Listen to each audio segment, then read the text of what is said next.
With that he turned and found that the last space between two tall trees had been closed with a web.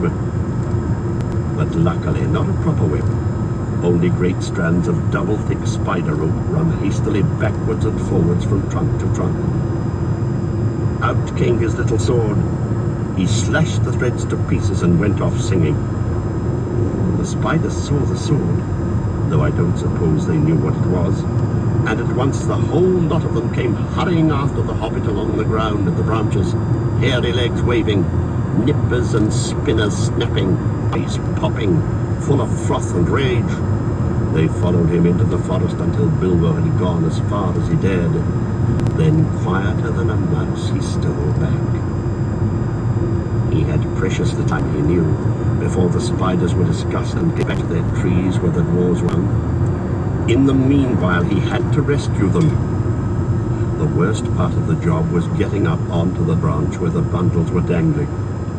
I don't suppose he would have managed it if a spider had not luckily left a rope hanging down. With its help, though it stuck to his hand and hurt him, he scrambled up, only to meet an old, slow, wicked, fat-bodied spider who had remained behind to guard the prisoners and had been busy pinching them to see which was the juiciest to eat. It had thought of starting the feast while the others were away, but Mr. Baggins was in a hurry, and before the spider knew what was happening, it felt his sting and rolled off the branch dead.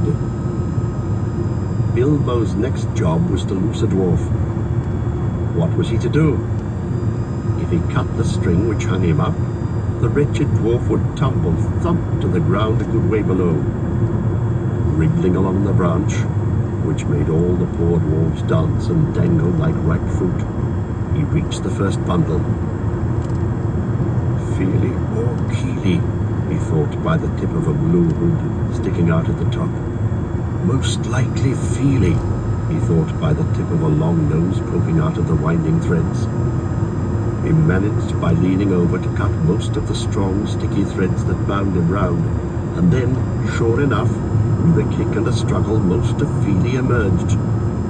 I am afraid Bilbo actually laughed at the sight of him, jerking his stiff arms and legs as he danced on the spider string under his armpits, just like one of those funny toys bobbing on the wire. Somehow or other Feely was got onto the branch, and then he did his best to help the hobbit, although he was feeling very sick and ill from spider poison, and from hanging most of the night and the next day, wound round and round with only his nose to breathe through. It took him ages to get the beastly stuff out of his eyes and eyebrows, and as for his beard, he had to cut most of it off. Well, between them they started to haul up first one dwarf and then another and slash them free. None of them were better off than Feely, and some of them were worse. Some had hardly been able to breathe at all. Long noses are sometimes useful, you see, and some had been more poisoned. In this way they rescued Keely, Bifer, Bofer, Dory and Nori. Poor old Bomber was so exhausted. He was the fattest and had been constantly pinched and poked, that he just rolled off the branch and fell plop onto the ground, fortunately onto leaves, and lay there. But there were still 5 dwarves hanging at the end of the branch when the spiders began to come back, more full of rage than ever. Bilbo immediately went to the end of the branch nearest the tree trunk and kept back those that crawled up. He had taken off his ring when he rescued Feely and forgotten to put it on again, so now they all began to splutter and hiss. Now we see you, you nasty little creature. We will eat you and leave your bones and skin hanging on a tree. He's got a sting, has he? Well, we'll get him all the same, and then we'll hang him head downwards for a day or 2. While this was going on, the other dwarves were working at the rest of the captives and cutting at the threads with their knives. Soon all would be free, though it was not clear what would happen after that. Lemon Cove, Collar The California. spiders had caught them pretty easily the night before, but that had been unawares and in the dark. This time there I'm looked like gonna stop being and a get some horrible oranges battle. later. Suddenly Bilbo noticed that some of the spiders had gathered They're round right old there, Bomber on the on the floor and had tied him up again and were dragging him away. He gave a shout and slashed at the spiders in front of him. They quickly gave way, and he scrambled and fell down the tree right into the middle of those on the ground. His little sword was something new in the way of stings for them. How it darted to and fro. This It is all shone with the light as he oranges. stabbed at them. Half a dozen were killed before the rest drew off and left Bomber to Bilbo. "Come down! Come down!" he shouted to the dwarves on the branch. "Don't stay up there and be netted!" For he saw spiders swarming up all the neighbouring trees and crawling along the boughs above the heads of the dwarves. Down the dwarves scrambled or jumped or dropped. 11 all in a heap, most of them very shaky and little use on their legs. There they were at last, 12 of them counting poor old Bomber, who was being propped up on either side by his cousin Bifer and his brother Bofer, and Bilbo was dancing about and waving his sting, and hundreds of angry spiders were goggling at them all round and about and above. It looked pretty hopeless. Then the battle began. Some of the dwarves had knives, and some had sticks, and all of them could get at stones. And Bilbo had his elvish dagger. Again and again the spiders were beaten off, and many of them were killed. But it could not go on for long. Bilbo was nearly tired out.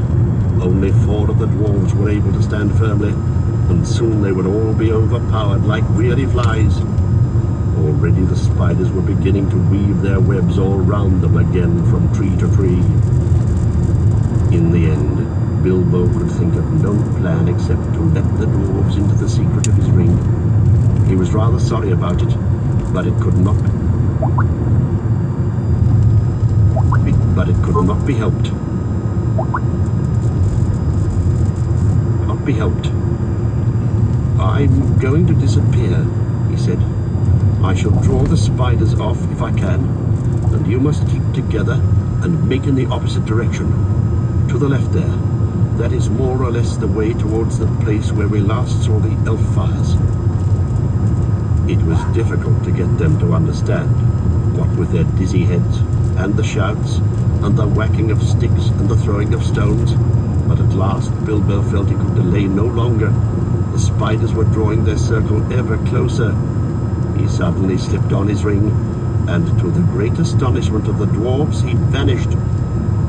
Soon there came the sound of "Lazy Lob" and "Attercop" from among the trees away on the right. That upset the spiders greatly. They stopped advancing, and some went off in the direction of the voice. Attercop made them so angry that they lost their wits. Then Balin, who had grasped Bilbo's plan better than the rest, led an attack.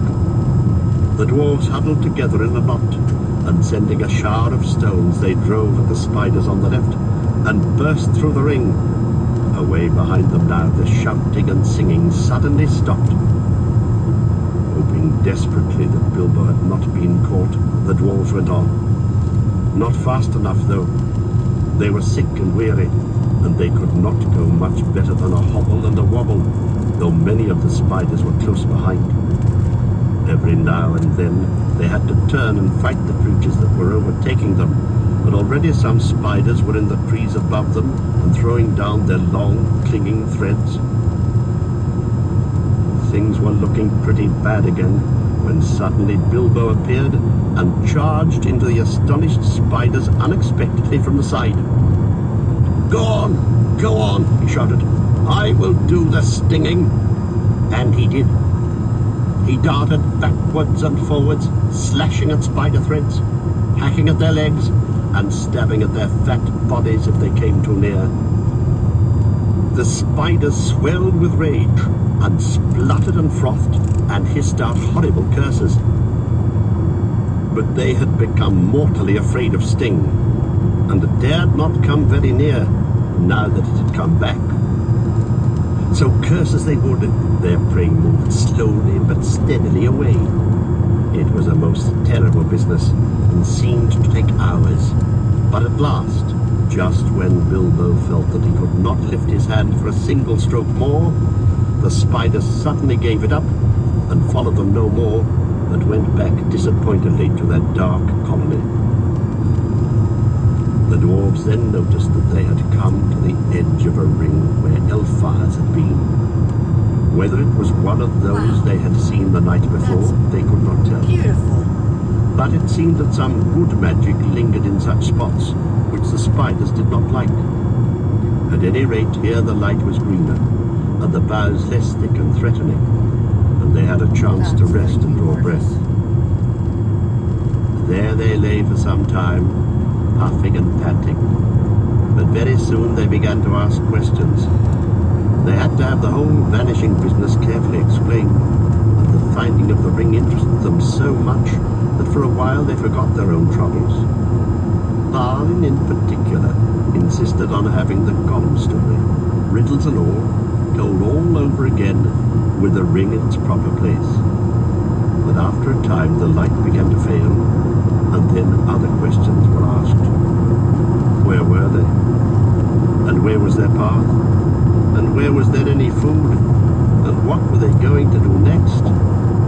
These questions they asked over and over again, and it was from little Bilbo that they seemed to expect to get the answers, from which you can see that they had changed their opinion of Mr. Baggins very much, and had begun to have a great respect for him, as Gandalf had said they would. Indeed, they really expected him to think of some wonderful plan for helping them, and were not merely grumbling. They knew only too well that they would soon all have been dead if it had not been for the Hobbit, and they thanked him many times. Some of them even got up and bowed right to the ground before him, though they fell over with the effort, and could not get on their legs again for some time.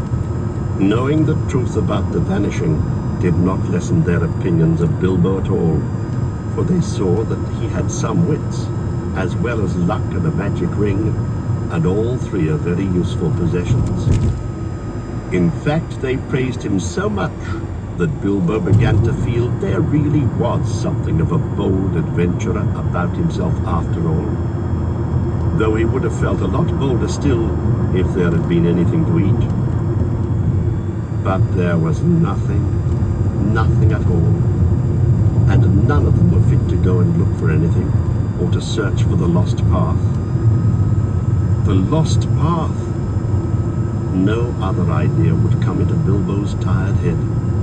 He just sat staring in front of him at the endless trees, and after a while they all fell silent again. All except Balin. Long after the others had stopped talking and shut their eyes, he kept on muttering and chuckling to himself. Gollum. Well, I'm blessed. So that's how he sneaked past me, is it? Now I know. Just tripped quietly along, did you, Mr. Baggins? Buttons all over the doorstep. Good old Bilbo.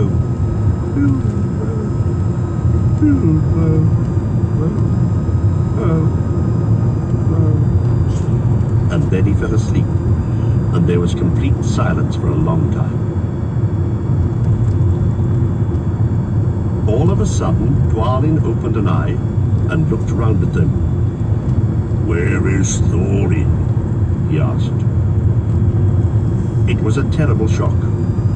Of course, there were only 13 of them, 12 dwarves and the Hobbit. Where indeed was Thorin? They wondered what evil fate had befallen him, magic or dark monsters, and shuddered as they lay lost in the forest. There they dropped off one by one into uncomfortable sleep full of horrible dreams as evening wore to black night. And there we must leave them for the present, too sick and weary to set guards or take turns watching. Wow. That's super Thorin had beautiful. been caught much faster than they had. You remember Bilbo falling like a log into sleep as he stepped into a circle of light? The next time it had been Thorin who stepped forward, and as the lights went out, he fell like a stone enchanted. All the noise of the dwarves lost in the night, their cries as the spiders caught them and bound them, and all the sounds of the battle next day had passed over him unheard. There's some. Then the wood elves had come to him and bound 3 him rivers, and carried him 2,600 away. population, elevation 800. The feasting people were wood elves, of course. These are not wicked folk. If they have a fault, it is distrust of strangers. Though their magic was strong, even in those days they were wary. They differed from the high elves of the west, and were more dangerous and less wise. For most of them, together with their scattered relations in the hills and mountains, were descended from the ancient tribes that never went to Fairy in the west. There the light elves and the deep elves and the sea elves went and lived for ages, and grew fairer and wiser and more learned, and invented their magic and their cunning craft in the making of beautiful and marvelous things, before some came back into the wide world.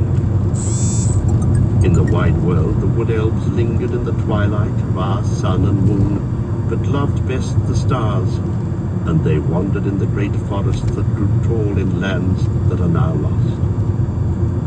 They dwelt most often by the edges of the woods, from which they could escape at times to hunt, or to ride and run over the open lands by moonlight or starlight. And after the coming of men, they took even more and more to the gloaming and the dusk. Still, elves they were and remain, and that is good people. In a great cave some miles within the edge of Mirkwood on its eastern side, there lived at this time their greatest king. Before his huge doors of stone, a river ran out of the heights of the forest and flowed on and out into the marshes at the feet of the high wooded lands. This great cave, from which countless smaller ones opened out on every side, wound far underground and had many passages and wide halls. But it was lighter and more wholesome than any goblin dwelling, and neither so deep nor so dangerous. In fact, the subjects of the king mostly lived and hunted in the open woods, and had houses or huts on the ground and in the branches. The beeches were their favorite trees. The king's cave was his palace, and the strong place of his treasure, and the fortress of his people against their enemies. It was also the dungeon of his prisoners. So to the cave they dragged Thorin, not too gently, for they did not love dwarves and thought he was an enemy. In ancient days, they had had wars with some of the dwarves, whom they accused of stealing their treasure. It is only fair to say that the dwarves gave a different account, and said that they only took what was their due. For the elf king had bargained with them to shape his raw gold and silver, and had afterwards refused to give them their pay. If the elf king had a weakness, it was for treasure, especially for silver and white gems, and though his hoard was rich, he was ever eager for more, since he had not yet as great a treasure as other elf lords of old.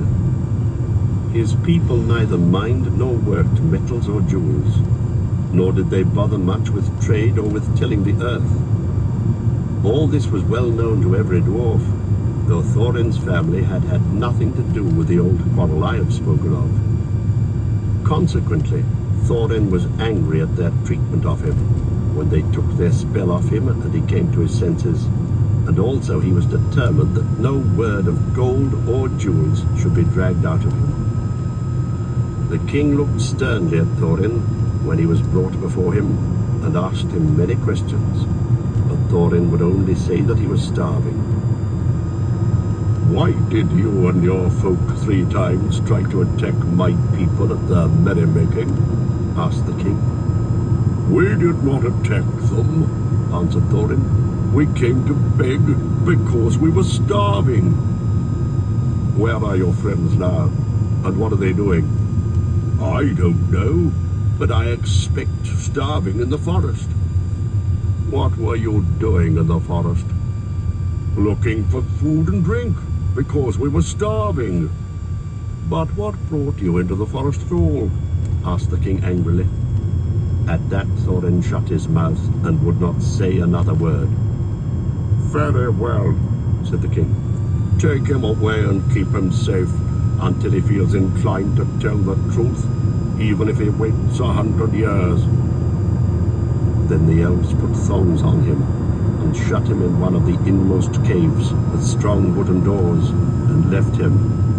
They gave him food and drink, plenty of both, if not very fine, for wood elves were not goblins and were reasonably well behaved even to their worst enemies when they captured them. The giant spiders were the only living things that they had no mercy upon.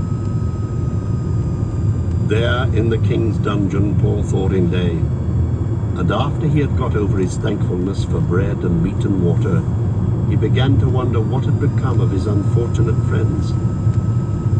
It was not very long before he discovered, but that belongs to the next chapter, and the beginning of another adventure in which the Hobbit again showed his usefulness. Chapter 9. Barrels out of bond. The day after the battle with the spiders, Bilbo and the dwarves made one last despairing effort to find a way out before they died of hunger and thirst. They got up and staggered on in the direction which 8 of the 13 of them guessed to be the one in which the path lay, but they never found out if they were right. Such day as there ever was in the forest was fading once more into the blackness of night, when suddenly out sprang the light of many torches all round them, like hundreds of red stars.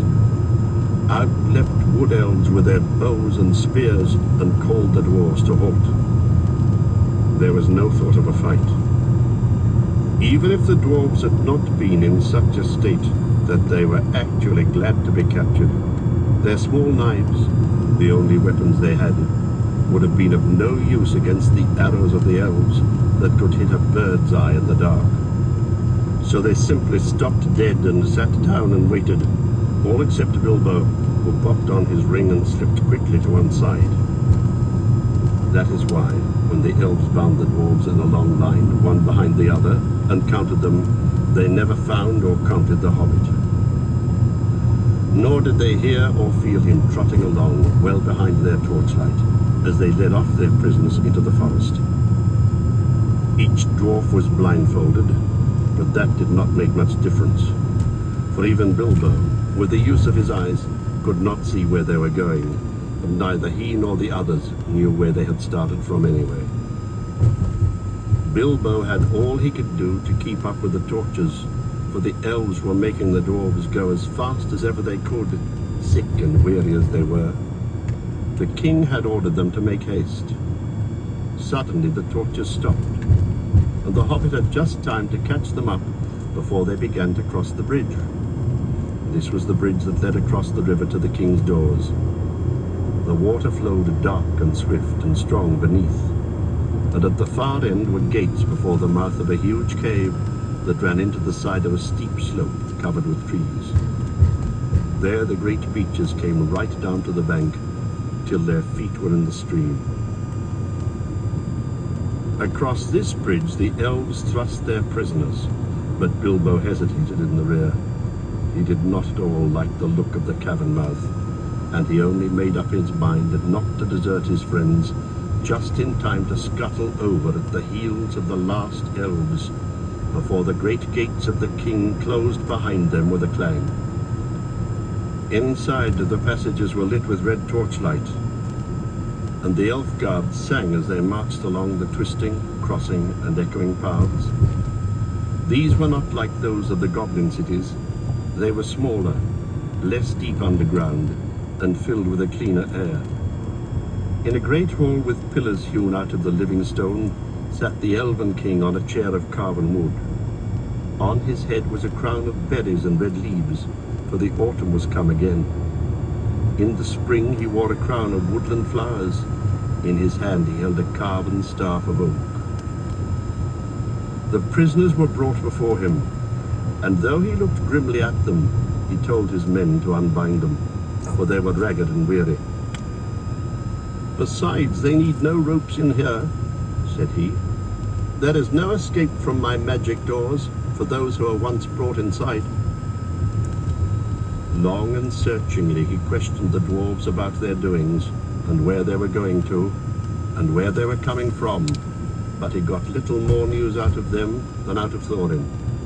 They were surly and angry, and did not even pretend to be polite. What have we done, O king? Said Balin, who was the eldest left. Is it a crime to be lost in the forest? To be hungry and thirsty? To be trapped by spiders? Are the spiders your tame beasts or your pets, if killing them makes you angry? Such a question, of course, made the king angrier than ever, and he answered, It is a crime to wander in my realm without leave. Do you forget that you are in my kingdom, using the road that my people made? Did you not 3 times pursue and trouble my people in the forest, and rouse the spiders with your riot and clamour? After all the disturbances you have made, I have a right to know what brings you here, and if you will not tell me now, I will keep you all in prison until you have learned sense and manners. Then he ordered the dwarves each to be put in a separate cell, and to be given food and drink, but not to be allowed to pass the doors of their little prisons until one at least of them was willing to tell him all he wanted to know. But he did not tell them that Thorin was also a prisoner with him. It was Bilbo who found that out. Poor Mr. Baggins.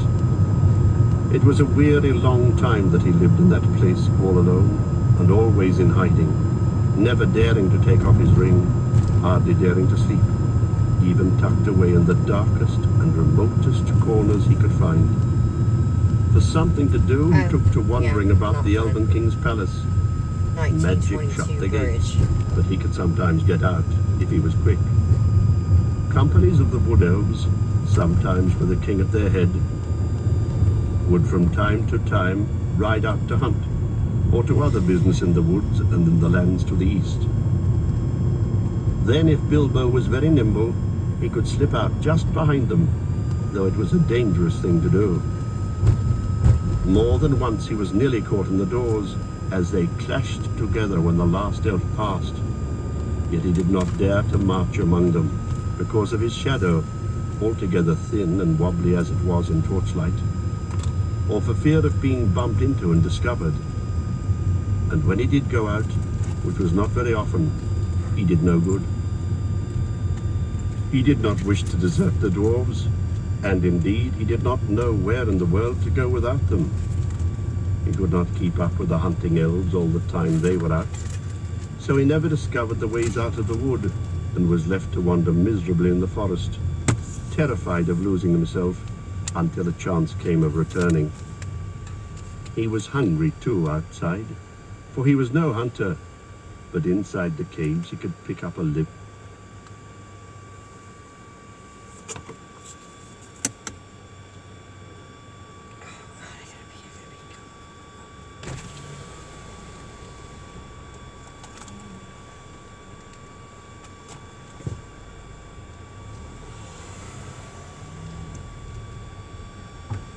Hi.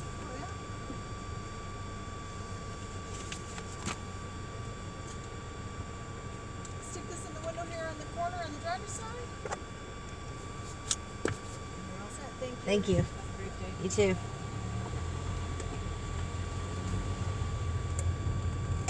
See, normally that's $35. That car in front of us paid $35.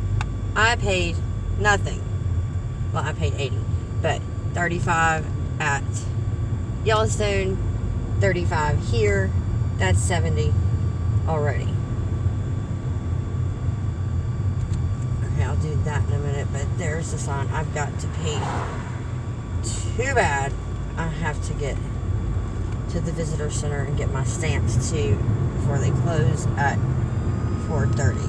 It's, I don't know what time it is. 3:58 now. Oh god, I gotta pee so bad.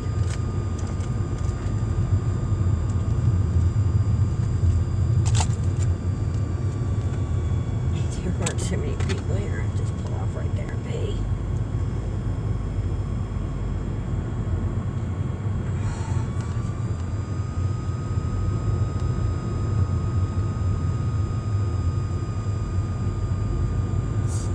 So rusted. I'm gonna pee on myself.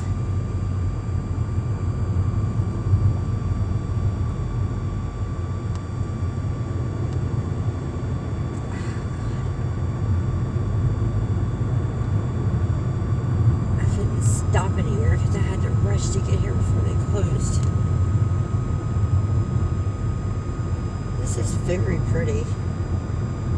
It's not really anything special yet.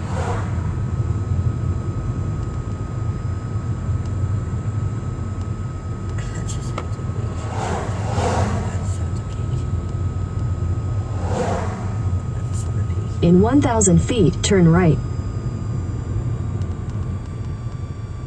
There? Was I supposed to turn there? No.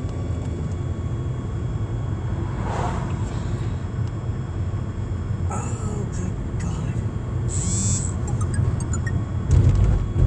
Take the next right, then your destination will be on the right. Okay.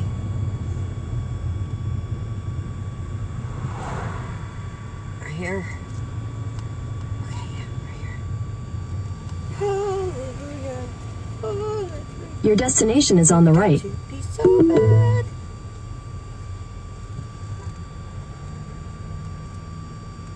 Okay. Be back in a little bit.